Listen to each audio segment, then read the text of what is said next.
தினம்தோறும் விளக்கேற்ற நல்ல எண்ணெய் இதயம் நல்லெண்ணெய். அனைவருக்கும் வணக்கம்.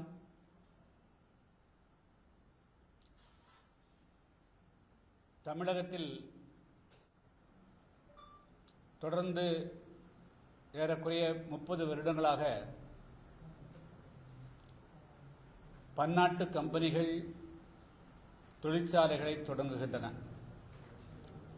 அந்த தொழிற்சாலைகள் பெரும்பாலும் சென்னையை சுற்றி திருவள்ளூர், காஞ்சிபுரம் மாவட்டங்களில் மட்டுமே அமைகின்றன. அடிக்கடி வறட்சிக்கு இலக்காகும் தென் தமிழகமான தூத்துக்குடி, திருநெல்வேலி, ராமநாதபுரம், விருதுநகர், தேனி, திண்டுக்கல், புதுக்கோட்டை உள்ளிட்ட மாவட்டங்களில் எண்ணற்ற இளைஞர்கள் வேலைவாய்ப்பின்றி தத்தளிக்கிறார்கள். எனவே இந்த கம்பெனிகளை அனுமதி அளிக்கின்ற பொழுதே தென் தமிழகத்திலும் துவக்கப்பட வேண்டும் என்று புதிய தமிழகம் கட்சியின் சார்பாக கடந்த 30 ஆண்டு காலமாக நாங்கள் தொடர்ந்து குரல் கொடுத்து வருகிறோம். இந்த நிலையில் சில கம்பெனிகள் தூத்துக்குடி மாவட்டத்திற்கு, அதேபோல திருநெல்வேலி கங்கைகொண்டான் பகுதிக்கு அந்த கம்பெனிகள் வருகின்றன. அதாவது அந்த கம்பெனிகள் வர வேண்டும் என்று சொன்னது குறிப்பாக தூத்துக்குடி மாவட்டம் என்றால் அந்த பகுதிக்குரிய உள்ளூர் வாழக்கூடிய படித்த தகுதி வாய்ந்த இளைஞர்களுக்கு வேலை வாய்ப்பில் முன்னுரிமை வழங்க வேண்டும் என்பதற்காகத்தான். ஆனால் அண்மையில் துவக்கப்பட்டிருக்கூடிய கார் தொழில் வின்ஃபாஸ்ட் என்ற கார் தொழிற்சாலையில்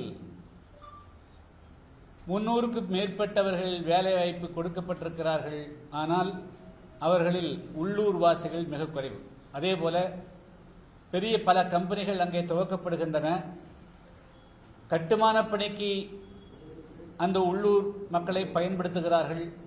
துவங்கிய பிறகு துப்புரவு பணி போன்ற அடிப்படை பணிகளுக்கு பயன்படுத்துகிறார்கள். தவிர நிர்வாக பணி, அதே போல உயர்ந்த பணிகளில் ஆந்திராவை சார்ந்தவர்கள், கேரளாவை சார்ந்தவர்கள், கர்நாடகத்தை சார்ந்தவர்கள், வடமாநிலத்தை சார்ந்தவர்களுக்கு மட்டுமே முன்னுரிமை கொடுக்கப்படுகிறது. உள்ளூர் தமிழர்கள் புறக்கணிக்கப்படுகிறார்கள். எனவே தென் தமிழகத்தில் மட்டுமல்ல, எந்த பகுதியில் தொழிற்சாலைகள் துவங்கினாலும், குறிப்பாக தற்போது இருக்கக்கூடிய பிரச்சனை தென் தமிழகத்தில் தூத்துக்குடி மாவட்டம், திருநெல்வேலி போன்ற பகுதிகளில் துவக்கப்படக்கூடிய தொழிற்சாலைகளில் 180% வாய்ப்புகளை குறிப்பாக உயர் பதவிகளில், டெக்னிக்கல் திறன்மிக்க பணியிடங்களில் உள்ளூர் வாசிகளுக்கு, உள்ளூர் மக்களுக்கு முன்னுரிமையை அளிப்பதற்குண்டான சட்டத்தோடு இந்த தொழிற்சாலைகள் இயங்கப்பட வேண்டும். ஏற்கனவே தொடங்கப்பட்டிருக்கிற தொழிற்சாலைகளுக்கும் இந்த சட்டம் பொருந்தக்கூடிய வகையிலே சட்டத்தை இயற்ற வேண்டும் என்று வலியுறுத்தி புதிய தமிழகம் கட்சியின் சார்பாக செப்டம்பர் மாதத்திலே வாகன பேரணியும் ஆர்ப்பாட்டம் நடைபெறும் என்று அறிவித்திருந்தோம்.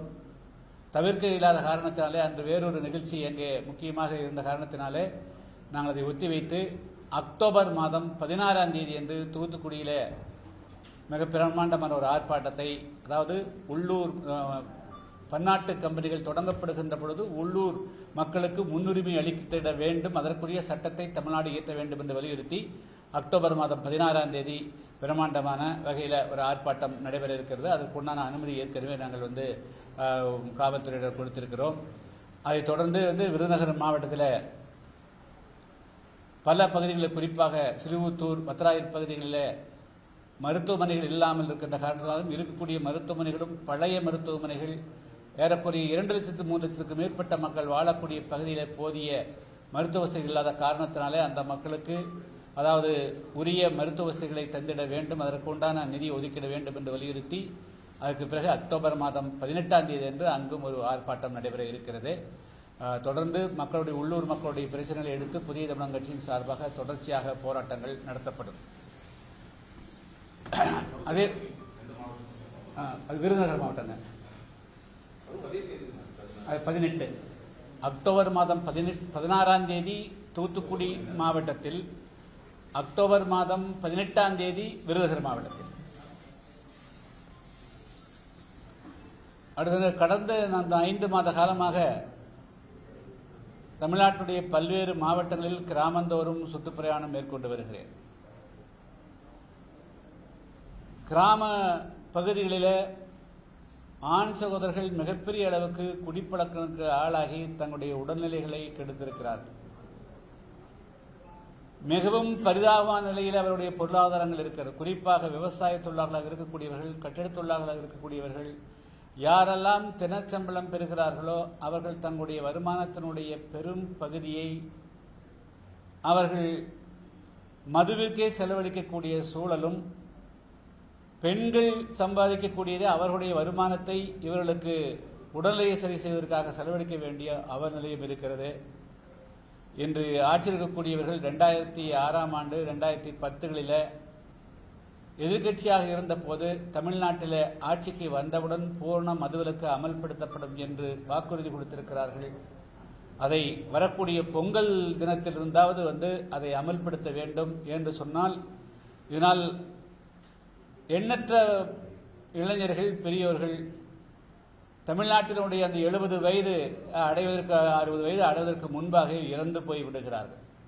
எனவே தமிழ்நாடு மக்களுடைய உடல்நலன் கருதியும் அவருடைய வாழ்வாதாரத்தின் கருதியும் எந்த திட்டமும் மக்களுக்கு சென்றடையாத வகையில் இந்த டாஸ்மார்க் செயல்படுவதன் காரணமாக அவருடைய உடல்நலம் கெடுக்கப்படுகிறது, வருமானம் அளிக்கப்படுகிறது. எனவே தமிழ்நாட்டில் பூரண மதுவிலக்கை அமல்படுத்த வேண்டும் என்றும் நாங்கள் புதிய தமிழக கட்சியின் சார்பாக இந்த அரசை வலியுறுத்துகிறோம். தேவைப்படுகின்ற பொழுது ஜனவரிக்கு பிறகு அதுக்கு போராட்டத்தை நாங்கள் முன்னெடுப்போம்.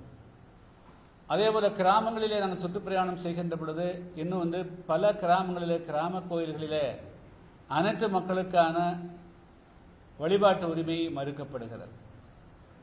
அதாவது இப்போ தமிழ்நாட்டில் மிகப்பெரிய ஆபத்தாக மதமாற்றம் கமுக்கமாக, அமைதியாக மிக வேகமாக நடைபெற்றுக் கொண்டிருக்கிறது. ஒரு பக்கம் மதமாற்றத்தை வேறு வேறு வழிகளிலே ஊக்குவிக்கப்படுகிறது. இன்னொரு பக்கம் இந்துக்களிலேயே சாதி வேற்றுமைகள் பார்த்து அடித்தள மக்களை வழிபாட்டு உரிமை கூட மறுக்கின்ற பொழுது அவர்களை எளிதான இலக்காக மதமாற்றக்கூடியவர்கள் பயன்படுத்துகிறார்கள். எனவே தமிழ்நாட்டினுடைய அறநிலையத்துறையும் அதேபோல தமிழ்நாடு அரசும் அனைத்து கிராம கோயில்களிலும் அனைத்து சமுதாயத்தை சார்ந்தவர்களும் வழிபாட்டு உரிமை மட்டுமல்ல, அது கிராம கோயில்களாக இருந்தாலும் அந்த நிர்வாகத்திலும் சமபங்கு அளிக்கக்கூடிய வகையில் அவர்களுக்கு உண்டான வாய்ப்பு அளிக்கக்கூடிய வகையில் ஒரு நடவடிக்கை எடுத்திட வேண்டும்.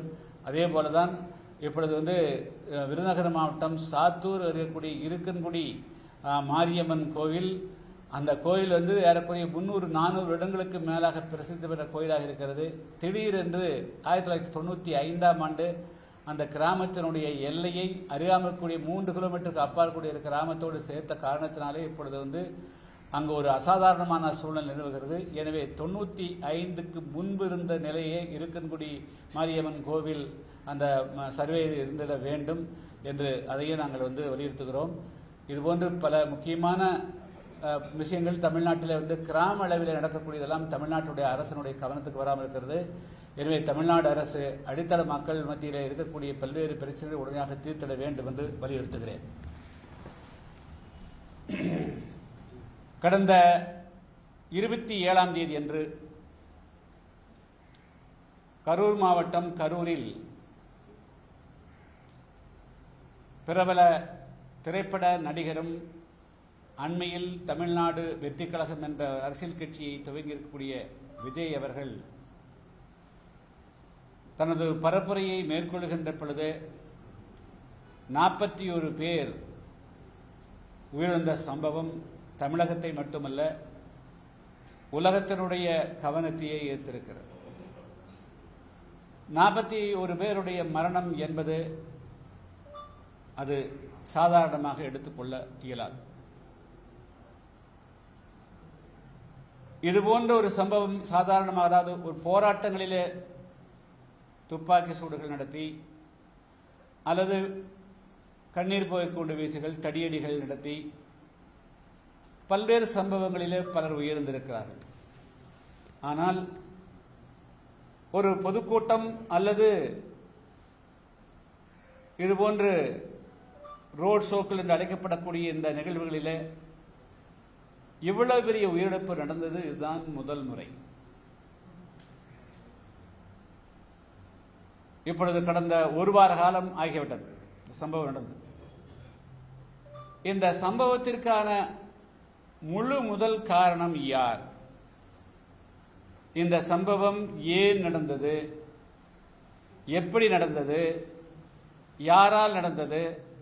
இந்த சம்பவம் தடுத்திருக்கக்கூடிய நிகழ்வா இல்லையா என்பதை பற்றி ஒரு வார காலமாகியும் எந்த விதமான தகவலும் அரசிடமிருந்தும் இல்லை, வேறு எந்த நிறுவனங்கள் மூலமாகவும் தென்படவில்லை. ஆனால் ஒட்டுமொத்தமாக ஏதோ திட்டமிட்டு செய்வதைப் போல இதுக்கு முழு பொறுப்பையும் அந்த நிகழ்ச்சியினுடைய பரப்புரையிலே கலந்து கொண்ட அல்லது அவர்தான் அதில் முக்கியமாக இருக்கக்கூடிய விஜய் அவர்கள் மட்டுமே பொறுப்பேற்க வேண்டும் என்பதை போன்ற ஒரு கருத்து தொடர்ந்து பரப்பப்பட்டு வருகிறது. ஒரு நிகழ்வு நடந்துவிட்டது. அந்த நிகழ்வு நடந்த பிறகு அதனுடைய உண்மைத்தன்மையை கண்டறிவதற்கு பதிலாக அரசியல் உள்நோக்கத்தோடோ அல்லது அரசியல் காழ்ப்புணர்வோடோ அல்லது ஒருதலை பட்சமாகவோ அந்த கட்சியின் மீதே முழுமையாக குற்றச்சாட்டு சுமத்துவது அல்லது அந்த தலைவரை மட்டுமே பொறுப்பாக்க வேண்டும் என்று சொல்லுவது நியாயமாகுமா? இது வரக்கூடிய காலகட்டங்களிலே எப்படிப்பட்ட மோசமான விளைவுகளை உருவாக்கும்? சில பேர் கடந்த 3 தினங்களாக பார்த்தால் விஜய் மீது உடனடியாக வழக்கு பதிவு செய்ய வேண்டும், அவரையும் கைது செய்ய வேண்டும் என்றெல்லாம் சொல்லுகிறார். இதெல்லாம் உண்மையை கண்டுபிடித்து வரக்கூடிய காலகட்டங்களிலே எந்த சிறிய கூட்டமோ பெரிய கூட்டமோ உண்ணாவிரதமோ ஆர்ப்பாட்டமோ அமைதியாக ஜனநாயக ரீதியாக நடைபெற வேண்டும் என அதற்குண்டான தீர்வை கண்டுபிடிப்பதற்கு பதிலாக அரசியலே ஒரு புதிதாக ஒருவர் வருகிறார், இதுதான் ஒரு வாய்ப்பு, எனவே அவரை முற்றாக இதை வைத்து காலி செய்துவிட வேண்டும், அவரை அரசியல் களத்திலிருந்து அகற்றிவிட வேண்டும் என்ற ஒரு தீய நோக்கத்தோடு பலரும் கடந்த 3-4 தினங்களாக அவர்களுடைய குரல் அதிகமாக இருக்கிறது. இதெல்லாம் சமூகத்தில் சரியானதாக இருக்குமா என்பதுதான் என்னுடைய கேள்வி. மொத்தத்தில் இதுக்கு என்ன யார் முழு முதற் காரணம்? அதாவது அந்த கட்சி தான் இந்த நிகழ்ச்சியை ஏற்பாடு செய்ய அனுமதி கேட்கிறது. நாங்கள் இந்த சம்பவம் கேள்விப்பட்ட 27ஆம் தேதி கேள்விப்பட்டு 28ஆம் தேதி காலை 11 மணிக்கே நான் அந்த களத்துக்கு சென்று விட்டேன். அந்த இடத்தை தான் முதல்ல போய் பார்த்தோம். அதுக்கு பிறகு மருத்துவமனையில் சிகிச்சை பெற்று வரக்கூடியவர்களை பார்த்தோம். நடிகர் விஜய் அரசியல் கட்சியினுடைய தலைவராக தன்னை இப்பொழுது அடையாளம் காட்டிக் கொண்டாலும் கூட இன்னும் அவர் ஒரு திரைப்படத்தினுடைய பிரபலமான நடிகர். அந்த கூட்டத்துக்கு வந்தவங்க பார்த்தீங்கன்னா வெறும் அவருடைய கட்சியினுடைய தொண்டர்கள் மட்டுமில்லை, பல்வேறு சமுதாயத்தை சார்ந்தவர்கள், பல்வேறு விதமான வர்க்கத்தை சார்ந்தவர்கள் அதில் இருக்கிறார்கள். எனவே இதை காவல்துறை அவருடைய 2 மாநாடுகளை தமிழ்நாடு அரசு பார்த்திருக்கிறது. ஏற்கனவே திருச்சி, அதே போல பெரம்பலூர், அதே போல நாகப்பட்டினம் போன்ற பகுதிகளில் அவருடைய பரப்புரைக்கு வரக்கூடிய கூட்டத்தினுடைய தன்மையும் இவர்களுக்கு தெரியும். எனவே இவருக்கு தன்னுடைய கட்சியை சார்ந்தவர்கள் அல்லாமல் மற்ற பிரிவினரும் இந்த கூட்டத்துக்கு வரக்கூடிய வாய்ப்பு இருக்கிறது என்பதை ஏன் தமிழ்நாடு அரசு அல்லது காவல்துறை முன்கூட்டியே கணிக்க தவறியது? அப்படி இருக்கின்ற பொழுது அவருக்கு கொடுக்கப்பட்ட அந்த பேசுவதற்கு கொடுக்கப்பட்ட இடம் நிச்சயமாக சரியான தேர்வு அல்ல. ஒருவேளை தாவேக நிர்வாகிகளே அதை ஏற்றுக்கொண்டிருந்தாலும் கூட காவல்துறை அட்வைஸ் பண்ணிருக்கும், இதை நீங்க சரியா இல்லை, இந்த இடம் உங்களுக்கு போதாது, இதை நீங்க தவறா போயிடும், நாங்கள் வேறு இடம் ஒதுக்குறோம் என்று காவல்துறை அவர்களுக்கு அறிவுறுத்தி இருக்க வேண்டும். அதுதான் சரியா இருக்க முடியும். ஆனால் அது வேறு விதமாக இந்த இடத்தான் நீங்க எடுத்துக்கணும் அப்படிங்கிறது திணிக்கப்பட்டதாகத்தான் தெரிகிறது. அதுக்கு பிறகு கூட்டம் கூடி விடுகிறது. சரி, அவருடைய வாகனம் நாமக்கல் இருந்து வருகிறது. நாமக்கல் இருந்து தாண்டி வேலுசாமிபுரத்தை நோக்கி வருகின்ற பொழுது ஒரு மிகப்பெரிய ரவுண்டானா இருக்கிறது. அந்த ரவுண்டானாவில் குறைந்தபட்சம் பேச வைத்திருந்தாலும் கூட பிரச்சனை வந்திருக்காது. என்ன ஆகிறது, இவருக்கு ஒதுக்கப்பட்ட இடம் ஒரு பகுதி இடது பக்கம் வண்டி போயிருக்கணும், அங்கே கூட்டம் கூடியிருக்கிறார்கள். ஆனால் இவருடைய வாகனத்தை வலது பக்கம் போக சொல்ல வாகனத்தில் வலது போகுது. அப்ப என்ன ஆகுதுன்னா, பெரிய வாகனம் கொடுக்கப்படி 22 அடி தான் நான் அளந்து பார்த்தேன். அப்போ இடதுபுறம் பக்கத்தில் நெருங்கி பார்க்கலாம் என்று இருந்தவர்கள் வலது பக்கம் போனோடனே அவர்கள் முண்டி எடுத்து இந்த பக்கம் வராங்க. டிவைடர் வேற இருக்குதுங்க, அது பெர்மனண்டா இருக்குதுங்க, அது காங்கிரீட்ல போட்டுருக்காங்க. ஸோ இப்படி பல்வேறு குழப்பங்கள் அந்த இடம் ஒதுக்கியதிலிருந்தே துவங்குகிறது. இவரை வந்த உடனே நீங்க இதுக்கு மேல மூவ் ஆகாதீங்க, கூட்டம் கட்டுக்கிடங்காமல் இருக்கிறது, ஆனால் நீ இங்கேயே பேசிட்டு போறது உசிதம் என்று காவல்துறையினர் தடுத்திருக்க வேண்டும். அங்கதான் எல்லாருமே தவறாங்க. நீங்க வண்டி இதுக்கு மேல போனா கூட்டத்தை கட்டுப்படுத்த முடியாது, அசம்பாவிதம் வி வில் நாட் அலவ் அப்படின்னு காவல்துறை அவங்க கண்ட்ரோல் எடுத்திருக்கணும். ஆனா அவங்க தான் அந்த வண்டியை நகர்த்தி உங்களுக்கு கொடுக்கப்பட்ட இடத்துல தான் நீங்க பேசணும்னு சொல்லிக்கிறாங்க. அதுதான் உங்களுக்கு எந்த இடத்துல வாகனம் நிறுத்தணும்னு சொல்லப்பட்டதோ அந்த இடத்துல தான் பேச வேண்டும் என்று அவங்கள நகர்த்த அந்த வண்டியை கூட்டத்துக்குள்ள புஷ் பண்ணி கொண்டு போய்க்கிறாங்க. அப்பன்னா அது பெரிய வாகனம், குறுகிலான பாதை, இந்த கூட்டம் பிதுங்குது, அங்க இருக்கிற கூட்டம் ஜம்ப் பண்ணி இடது பக்கம் வலது பக்கம் வண்டி வருது. ஸோ ஒட்டுமொத்த ஜாம் ஆகும். அதுல குழந்தைகள், கர்ப்பிணி பெண்கள், முதியோர்கள் என்று பல பேர் அந்த இதுல சிக்கி பாதிப்புக்கு ஆளாகிறாங்க. சரி, இதுதான் நடந்த சம்பவம். இதுல எந்தெந்த இடத்துல யாரெல்லாம் தவறெடுத்திருக்கிறார்கள் என்று ஒரு வார காலமாகியும் கூட இன்னும் கண்டுபிடிக்கப்படலைங்கிறது வருத்தமளிக்கிறது. அடுத்தது அந்த சம்பவம் நடந்த பிறகு விஜயா தானா கரூர்ல வெளியேறினாரா அல்லது காவல்துறையினர் உடனடியாக இந்த இடத்திலிருந்து நீங்கள் வெளியேறுங்கள் என்று சொன்னார்களா? அது வெளியே தெரியும். ஏன்னா இப்ப என்ன ஆகுது, அவர் இந்த மக்களை பார்க்காமல் காப்பாற்றாமல் வெளியே போய்விட்டார் என்று ஒரு குற்றச்சாட்டு சுமத்தப்படுது. அதனால இது எல்லாமே முழுமையை வந்தா வெளியே வரணும். இது டிரான்ஸ்பரன்சி, இது வெளிப்படைத்தன்மை இருக்கணும். அப்பதான் எங்கே தவறு நடந்திருக்குது, யார் தவறு எடுத்திருக்கிறார்கள், எப்படிப்பட்ட தவறு எடுக்கிறார்கள், வருங்காலத்தில் அது சிறிய கட்சியோ பெரிய கட்சியோ ஒரு அமைப்போ அது யாரோ ஒரு கூட்டத்தில் எப்படி நடந்துக்கணும், ஒரு கூட்டத்தை நடத்துறது எப்படிங்கிறது அது ஒரு படிப்பணியாக அமையும். அதை விட்டு போட்டு இன்னைக்கு ஒரு சந்தர்ப்பம் கிடைச்சிருது, இந்த விஜய் அவர் கொஞ்சம் செல்வாக்கு பெற்று வராரு, இவரை காலி பண்றதுக்காக அந்த சம்பவத்தை எடுத்துக்கொண்டு மற்றவர்கள் அவர் மீது குற்றச்சாட்டு சுமத்துது, அவரை கைது செய்யணுங்கிறதெல்லாம் இதெல்லாம் அதிக பிரச்சனை, அதிகபட்சமானது என்று நான் புதிய தமிழக கட்சியின் சார்பாக கருதுகிறேன்.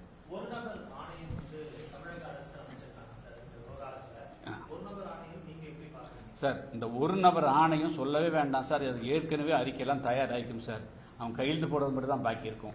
ஏன்னா எங்களுக்கு தெரியும், நாங்கள் இந்த ஒரு நபர் ஆணையங்கள் எல்லாம் 1995ஆம் ஆண்டு கொடியங்குளம் சம்பவம் நடந்த காலத்திலிருந்து, மாஞ்சோலை தேயிலை தொழிலாளர்களுக்கு மோகன் கமிஷன் போட்டதிலிருந்து எல்லா ஒரு நபர் கமிஷனும் ஆளுங்கட்சியினுடைய டைரக்ஷன் வழிகாட்டுதல் அப்படித்தான் கொடுத்துருக்கு, மாறா கொடுத்தது கிடையாது. அது இது ஒரு மிகப்பெரிய சம்பவம். 41 பேர் இருந்தது, ஒரு பப்ளிக் மீட்ல இருந்தது. இது ஒரு நபர் கமிஷன் அல்லது காவல்துறை அதிகாரி போட்டு விசாரிக்கிறதெல்லாம் உண்மையை வெளிக்கொண்டு வருவதற்கு உதவாது. அசராக்காருக்கு நேர்மையானவரே இருக்கட்டும், இருந்தாலும் கூட அவர் தமிழ்நாடு அரசுக்கு எதிராகவோ அல்லது ஒரு காவல்துறை அதிகாரி எதிராக அவரால் அறிக்கை கொடுக்க முடியும்னு நம்பல. அதனால சிட்டிங் ஜட்ஜஸ் நீதிபதி இருக்கிறாங்களே, ஏன் தலைமை சாதாரண ஒரு அனாமத இன்சிடென்ட் எடுத்தாங்களே, 41 பேருக்கு இறந்துக்கிற போது ஏன் ஜட்ஜஸை நாங்களே ஒரு 4 பேர் விசாரிக்கிறோம் அப்படின்னு சொல்லிட்டு அவங்க விசாரிக்க கூடாது? அப்ப அதை விட இது சம்பவம் மோசமான சம்பவமா? அதையே நீதிமன்றங்கள் இதில் கொஞ்சம் தயக்கம் காட்டுகிறார்கள்.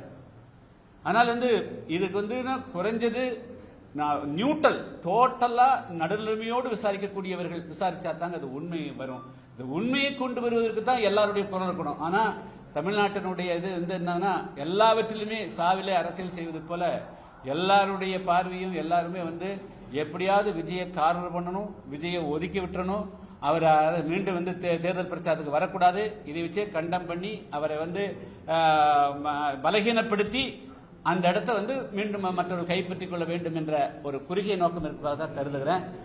விஜயும் இந்நேரம் வெளியே வந்திருக்கணும். அதாவது பாக்ஸிங்கில் ஒன்று உண்டு, ஒருத்தர் எதிரி வீழ்த்தினா கீழே விழுந்தாலும் கூட இத்தனை செகண்டுக்குள்ள எந்திரிக்கணுங்கிறது. அதே போல அரசியலையும் அந்த தமிழ்நாடு வெற்றி கழகத்தை சேர்ந்தவர்களும் அது விஜய் உட்பட அவர்களும் எல்லாருமே காவல்துறை கைதுக்கெல்லாம் பயந்தெல்லாம் போய் தமிழ்நாட்டில் அரசியல் செய்ய முடியாது. அவர்கள் போல்டா முன்ஜாமீனும் கேட்கக்கூடாதுங்கிறது. அரசு பண்ண என்ன 15 நாள் வைக்கிறாங்க, 1 மாசம் வைக்கிறாங்க, 2 மாசம் வைக்கிறாங்க, ஃபேஸ் பண்ண வேண்டியதானே? ஏன் அவர்கள் போகணும்? எல்லாருமே அவர்களும் வந்து வீட்டுக்குள்ள பூட்டி வந்து இருக்கிறதெல்லாம் வந்து பொது வாழ்வுக்கு சரியாக இருக்காது. அவர்களும் வந்து தைரியத்தோட வெளியே வந்தாதான் அரசியல் களத்திலையும் அவர்கள் நிற்க முடியும். சிலதெல்லாம் காலம் இடைவெளி விழுந்து போச்சு அப்படின்னா அது நிரப்ப முடியாது. அதனால அது அவர்களும் அரசியல் தொடர்ந்து இருக்குன்னு சொன்னால் அவர்கள் வந்து பூட்டிய கதவுகளை திறந்துட்டு வெளியே வரணும். இதுதான் வந்து அவர்களுக்கு நான் அட்வைஸ். சார் அதெல்லாம் வந்து யாரும் வந்து பெருசா சீரியஸா எடுத்துக்க மாட்டாங்க சார். நாங்க விரும்புறது அது அவங்க வந்து அரசியல் ரீதியாக அவங்க எப்படி இருக்காங்க அது வேற. நான் வந்து இதுக்கு வந்து உண்மை யார் யாருடைய ரோல்ல தவறு சேர்க்கப்பட்டது. அரசாங்கம் எங்க தப்புனுச்சு. ஒரு தலைவர் கண்டிஷன் போடும்போது நீ வந்து நீங்க வந்து வண்டியை விட்டு வந்து தலையை வெளியே கூட்டாத, கையை காட்டாத, காலை காட்டாத, மூக்கு காட்டாத, இப்படி கண்டிஷன்லாம் போடலாமா? இதெல்லாம் எந்த விதம் சரியா இருக்க முடியும்? அதனால அந்த 27 கண்டிஷன் போட்டதுல என்னென்ன கண்டிஷன் போட்டாங்க, ஏன் வந்து அதை விஜய்க்கு மட்டும் இத்தனை கண்டிஷன் போடணும்? சோ இதெல்லாம் வந்து பல கேள்விகள் இருக்குது இல்லைங்களா? அதெல்லாம் நியாயமா நடக்கணும்ல. அது நியாயமா நடக்கணுமா இல்லையா? இல்ல என்னை பொறுத்தளவு இதுல வந்து find out the truth from the facts. எல்லா சம்பவங்களிலிருந்து உண்மையை வந்து வெளியே கொண்டு வரணும். என்ன எந்தெந்த இடத்துல என்னென்ன தவறுகள் நடந்திருக்குது, இந்த தவறுகள் எல்லாம் நாளைக்கு நடக்காதவாறு நீங்க வந்து சொல்யூஷன் பண்ணணும். அதனால வந்து இது மேம்போக்காக விஜய் தான் காரணம் அல்லது அரசு தான் காரணம் அல்லது வந்து போலீஸ் தான் காரணம் அப்படிங்கிறது அல்ல. நமக்கு வந்து உண்மை வெளியே வரணும். அது கொண்டாந்து வந்து என்னுடைய பாரு வந்து தமிழ்நாட்டினுடைய தலைமை நீதிபதியுடைய தலைமையிலேயே வந்து ஒரு குழுவை நியமிச்சு 3 பேரோ 5 பேரோ அது ஒன்றும் பெருசாக இந்த ஸ்பாட்டை விசிட் பண்ணணும், எல்லாத்தையும் என்கொயரி பண்ணணும். 1 வார காலம் 10 நாள் அதுக்கு வந்து உண்மை கண்டுபிடிச்சிட முடியும். ஆனால் நீதிபதிகளே நியாயமாக தங்கள் சுயமாக விசாரிக்கிறது தான் இது தீர்வாக அமைய முடியும்.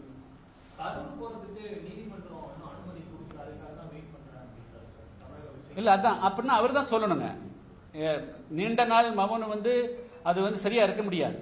உண்மையிலேயே வந்து நீதிமன்றத்துக்கு இதுக்கு போகணும் அப்படின்னா காவல்துறை. அதான் என்னுடைய கொஸ்டின் அதுதான். நீங்க வந்து அந்த இடத்துல இருந்து வெளியே போறது காவல்துறை உங்களை வெளியேற்றா, அதாவது நீங்களாக வந்து அந்த இடத்துல மீண்டும் ஒரு சம்பவம் நடக்கக்கூடாது என்பதற்காக வெளியே போறீங்களா? சப்போஸ் அப்படியே அவர் நினைச்சிருக்கலாம், இப்படி ஒரு சம்பவம் நடந்து போச்சு இருக்கிறது மூலமா நான் மீண்டும் இன்னொரு சம்பவம் நடந்துவிடக்கூடாது என்ற நல்ல நோக்கத்தில் வெளியே இருக்கிறான்.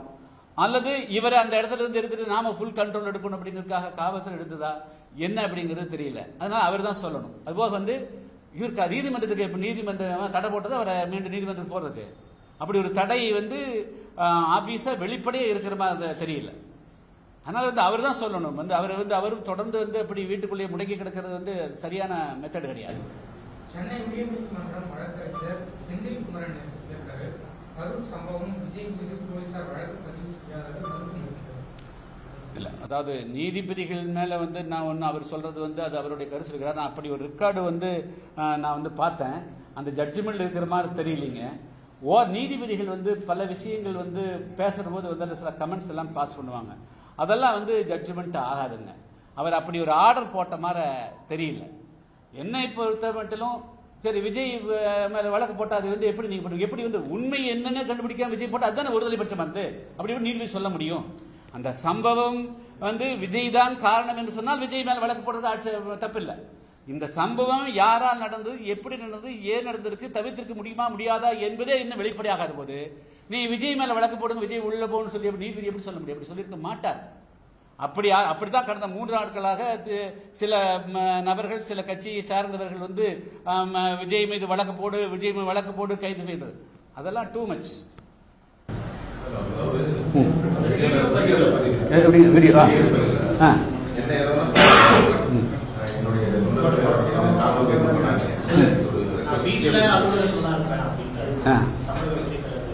இல்ல இல்ல அதான் சொல்றேன். அதாவது அரசியல் பிழைத்தோருக்கு அறம் தான் கூற்று.